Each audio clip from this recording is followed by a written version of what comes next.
নারায়ণগঞ্জে বিএনপি দুই গ্রুপের সংঘর্ষ, আহত ২০। এদিকে বিপ্লব কুমারের ভারতে পালিয়ে যাওয়ার গুঞ্জন। দিল্লির কাছে গ্যারান্টি পেয়েই দেশ থেকে পালিয়েছেন শেখ হাসিনা, বললেন রিজভী। জানাবো শেখ হাসিনাকে প্রত্যর্পণে ভারত বাধ্য। এবং সর্বশেষ জানাবো স্বৈরাচার বিদায় হয়েছে, প্রেতাত্মারা এখনো ঘোরাফেরা করছে, বললেন তারেক রহমান। শুনছিলেন সংবাদ শিরোনাম, এবারে বিস্তারিত। নারায়ণগঞ্জে বিএনপি দুই গ্রুপের সংঘর্ষ, আহত ২০। নারায়ণগঞ্জের ফতুল্লায় বিএনপি দুই গ্রুপের সংঘর্ষে অন্তত ২০ জন আহত হয়েছেন। সংঘর্ষে দুই গ্রুপের লোকজনদের হাতেই রামদা, ধারালো অস্ত্র, রড ও লাঠিসোঁটা দেখা গেছে। সেই সঙ্গে সংঘর্ষ নিয়ে থানা বিএনপির সভাপতি ও সাধারণ সম্পাদক পাল্টাপাল্টি একে অন্যকে দোষারোপ করছেন। এ ঘটনায় আহত হয়েছেন ফতুল্লা থানা স্বেচ্ছাসেবক দলের আহ্বায়ক জাকির হোসেন রবিন সহ অন্তত ২০ জন। বিএনপি নেতাকর্মীদের সঙ্গে কথা বলে জানা যায়, সন্ত্রাস, নৈরাজ্য, চাঁদাবাজ প্রতিরোধের একই ব্যানারে ফতুল্লা ইউনিয়ন বিএনপি ও ইউনিয়নের ৫ নম্বর ওয়ার্ড বিএনপি একই সময়ে মিছিল বের করে। এর মধ্যে ফতুল্লা ইউনিয়ন বিএনপির মিছিলে ছিলেন সাধারণ সম্পাদক আলমগীর হোসেন। তিনি মূলত থানা বিএনপির সাধারণ সম্পাদক অ্যাডভোকেট বারী ভূঁইয়ার সমর্থক। অপরদিকে থানা বিএনপির সভাপতি শহীদুল ইসলাম টিটু সমর্থিত ৫ নম্বর ওয়ার্ড বিএনপির ব্যানারে মিছিলে ছিলেন ফতুল্লা স্বেচ্ছাসেবক দলের আহ্বায়ক জাকির হোসেন রবিন সহ আরও অনেকে। দুই দলের মিছিল রেললাইন বটতলা এলাকাতে পৌঁছলে উভয় পক্ষ সংঘর্ষে জড়িয়ে পড়ে। প্রায় আধা ঘন্টা ধরে ফতুল্লা শিবু মার্কেট হতে পোস্ট অফিস সড়কে যান চলাচল বন্ধ থাকে। ভাঙচুর করা হয় আশপাশের বেশ কয়েকটি বসতবাড়ি। বিপ্লব কুমারের ভারতে পালিয়ে যাওয়ার গুঞ্জন। লালমনিরহাটের দহগ্রাম সীমান্ত দিয়ে ঢাকা মেট্রোপলিটন পুলিশের সাবেক যুগ্ম কমিশনার বিপ্লব কুমার সরকার ভারতে চলে গেছেন বলে গুঞ্জন উঠেছে। এ সংক্রান্ত একাধিক ভিডিও ক্লিপ সামাজিক যোগাযোগ মাধ্যমে ছড়িয়ে পড়েছে। এমন খবরে এলাকায় আলোড়ন সৃষ্টি হয়েছে। ছড়িয়ে পড়া অডিওতে শুভ নামের এক পাচারকারীকে বলতে শোনা যায়, রাতে পুলিশ কর্মকর্তা বিপ্লব কুমার সরকারকে দহগ্রাম সীমান্ত দিয়ে ভারতে পার করে দেওয়া হয়। এ সময় ব্র্যাক ব্যাংকের পঙ্কজ, দহগ্রামের আকসেদুল, মমিন, লম্বা শাহিন, শাহরুখ, রাজীব, শামীম ও মকসিদুলের সহায়তা করেছেন। ঢাকা মিরগঞ্জের মিঠু, নিশাত, রুবেল তাকে ৫ গ্রামে আনতে সহায়তা করেন। পরে সীমান্ত পার করার সময় তার কাছ থেকে ১.৫ লাখ টাকা নেওয়া হয়। এ ঘটনায় ওই দিন রাত ৯টার দিকে সন্দেহভাজন ৫ গ্রাম ব্র্যাক ব্যাংকের ব্যবস্থাপক পঙ্কজ কুমার মদনকে আটক করে স্থানীয়রা। পরে তাকে ৫ গ্রাম পুলিশের কাছে হস্তান্তর করা হয়। রাতভর তাকে জিজ্ঞাসাবাদ করা হয়। এ বিষয়ে ৫ গ্রাম থানার ভারপ্রাপ্ত কর্মকর্তা আবু সায়েদ চৌধুরী বলেন, বিষয়টি গুরুত্বের সঙ্গে দেখা হচ্ছে। ঊর্ধ্বতন কর্তৃপক্ষের সঙ্গে পরামর্শ নেওয়া হচ্ছে। বিজিবিও তদন্ত করছে। দিল্লির কাছে গ্যারান্টি পেয়েই দেশ থেকে পালিয়েছেন শেখ হাসিনা, বললেন রিজভী। বিএনপি সিনিয়র যুগ্ম মহাসচিব রুহুল কবির রিজভী বলেছেন, ছাত্র জনতার আন্দোলনের মুখে দিল্লির কাছ থেকে গ্যারান্টি পেয়ে শেখ হাসিনা দেশ থেকে পালিয়েছেন। রিজভী বলেন, আওয়ামী লীগ দেশকে লাশের রাজ্যে পরিণত করেছিল। দেশের সম্পদ লুট করে পার্শ্ববর্তী দেশকে ফায়দা দিয়েছেন শেখ হাসিনা। তিনি বলেন, দেশে এখনো ঘাতকরা রয়ে গেছে। পরাজিত ঘাতকরা যাতে মাথাচাড়া দিতে না পারে সেদিকে খেয়াল রাখবেন। সেজন্য অন্তর্বর্তী সরকারকে সাবধান হতে হবে, যাতে শহীদদের আত্মত্যাগ বৃথা না যায়। একটি গোষ্ঠী দেশকে অস্থিতিশীল করার চক্রান্ত করছে উল্লেখ করে তিনি দেশের স্থিতিশীলতা ফেরাতে দ্রুত নির্বাচনের তাগিদ দেন। বিএনপির এ নেতা আরও বলেন, মুক্ত চিন্তা মানুষদের হয়রানি মুক্ত করতে হবে। ডিজিটাল নিরাপত্তা আইন বাতিল করতে হবে। জনগণের ক্ষমতা জনগণের হাতে দিতে হবে। শেখ হাসিনাকে প্রত্যর্পণে ভারত বাধ্য। দেশে কয়েকদিন ধরে সাবেক প্রধানমন্ত্রী শেখ হাসিনাকে ভারত থেকে দেশে ফিরিয়ে এনে একাধিক হত্যা মামলায় বিচার করার কথা বেশ জোর দিয়ে বলা হচ্ছে।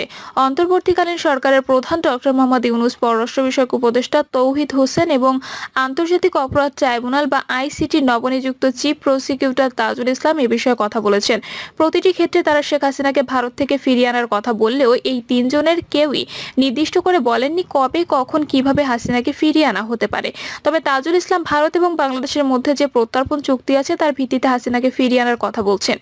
তাজুল ইসলাম সাংবাদিকদের বলেন, অধিকাংশ মামলায় তাকে আসামি করা হয়েছে। সুতরাং এই প্রক্রিয়া শুরুর মাধ্যমে তাকে আইনগতভাবে বাংলাদেশে ফিরিয়ে এনে বিচারের মুখোমুখি করার চেষ্টা করব। বাংলাদেশের সঙ্গে ভারতের অপরাধী প্রত্যর্পণ চুক্তি সম্পাদিত হয় ২০১৩ সালে, যখন শেখ হাসিনা ক্ষমতায় ছিলেন। ভারত কি বাধ্য? তবে এই চুক্তির অধীনে শেখ হাসিনার মতো রাজনৈতিক ব্যক্তিত্বর প্রত্যর্পণ সম্ভব কিনা তা নিয়ে জল্পনা কল্পনা চলছে। শুধুমাত্র আইনের ভিত্তিতে প্রত্যর্পণের বিষয়টি বিবেচিত হলে ফলাফল যেমন অনিশ্চিত বলে মনে হচ্ছে, তেমনি আইনের বাইরে রাজনৈতিক চিন্তাভাবনা মিশে গেলে বিষয়টি আরও জটিল আকার ধারণ করতে পারে। প্রশ্ন হচ্ছে, 2013 সালে চুক্তির অধীনে বাংলাদেশ শেখ হাসিনার প্রত্যর্পণ চাইলেই কি ভারত তাকে ফেরত পাঠাতে বাধ্য, নাকি ভারত সরকার সেই আবেদন প্রত্যাখ্যান করতে পারে? দিল্লি ভিত্তিক আইনজীবী উজ্জয়িনী চ্যাটার্জি বলেন, হ্যাঁ, ভারত শেখ হাসিনাকে প্রত্যর্পণ করতে অস্বীকৃতি জানাতে পারে যদি তারা মনে করে তাকে যে অপরাধের কারণে ফেরত চাওয়া হচ্ছে সেগুলো রাজনৈতিক। তবে তিনি বলেন, হাসিনাকে বাংলাদেশে ফেরত নেওয়ার কথাবার্তা হচ্ছে মারাত্মক সব অভিযোগকে বিচারের জন্য, যেমন ব্যাপক হত্যাকাণ্ড। এ ধরনের অভিযোগ প্রত্যর্পণ চুক্তিতে রাজনৈতিক অভিযোগ হিসেবে গণ্য করা হয় না। শেখ হাসিনা ব্যাপক গণ-অভ্যুত্থানের মুখে 5ই আগস্ট পদত্যাগ করে ভারতে চলে যান। ধারণা করা হচ্ছে তিনি দিল্লির কাছে নিরাপদ আশ্রয়ে আছেন। তবে তার ব্যাপারে দীর্ঘমেয়াদে ভারত সরকার কি করতে চায় সেটা পরিষ্কার নয়। প্রত্যর্পণ চুক্তির প্রক্রিয়া সম্পর্কে চ্যাটার্জি বলেন, সাধারণত যে দেশ একজন আসামিকে ফেরত চাইছে তারা প্রথমে ভারতের পররাষ্ট্র মন্ত্রণালয়ের অনুরোধ পাঠায়। মন্ত্রণালয় এই বিষয়ে মূল কর্তৃপক্ষ হিসেবে কাজ করবে। তবে একজন প্রথম শ্রেণীর ম্যাজিস্ট্রেটকেও বিষয়টি খতিয়ে দেখার জন্য নিয়োগ করা হতে পারে, তিনি বলেন। চ্যাটার্জি আরো বলেন, তারা বিষয়টি নিয়ে অনুসন্ধান করবে এবং দেখবে কোনো প্রাথমিক প্রমাণ পাওয়া যায় কিনা। তিনি বলেন, পররাষ্ট্র মন্ত্রণালয় প্রত্যর্পণ করা বা না করার বিষয়ে তাদের সিদ্ধান্ত নেবে কয়েকটি জিনিস বিবেচনা করে, যেমন ম্যাজিস্ট্রেটের তদন্তের ফলাফল, কেন্দ্রীয় সরকারের অনুসন্ধানের ফলাফল, অভিযুক্ত ব্যক্তির পক্ষ থেকে লিখিত বক্তব্য। চুক্তির 31 নম্বর ধারায় প্রত্যর্পণ আবেদন প্রত্যাখ্যান করার পক্ষে কারণগুলো বলা হচ্ছে। যদি অভিযোগগুলো রাজনৈতিক হয় তাহলে চুক্তির 7 নম্বর ধারার অধীনে ম্যাজিস্ট্রেট অভিযুক্তর বিরুদ্ধে কোনো পদক্ষেপ নিতে পারবেন না। আর 29 নম্বর ধারার অধীনে কেন্দ্রীয় সরকার প্রত্যর্পণ প্রক্রিয়া আটকে দিতে পারে যদি তারা মনে করে অভিযোগগুলো রাজনৈতিক। তবে অপহরণ, বেআইনিভাবে আটক, সন্ত্রাস, হত্যা, ষড়যন্ত্র ইত্যাদি অপরাধ রাজনৈতিক অপরাধ হিসেবে গণ্য হবে না বলে চ্যাটার্জি জানিয়েছেন। তিনি বলেন, কাজেই বাংলাদেশ যুক্তি দেখাতেই পারে যে হাসিনার বিরুদ্ধে মামলাগুলো এই ছাড়ের মধ্যে পড়ে, অর্থাৎ তার বিরুদ্ধে অভিযোগগুলো রাজনৈতিক নয়। তদন্তকারী ম্যাজিস্ট্রেটের সুপারিশ হাইকোর্ট এবং ভারতের সুপ্রিম কোর্টে আপিল করা যাবে। স্বৈরাচার বিদায় হয়েছে, প্রেতাত্মারা এখনো ঘোরাফেরা করছে, বললেন তারেক রহমান।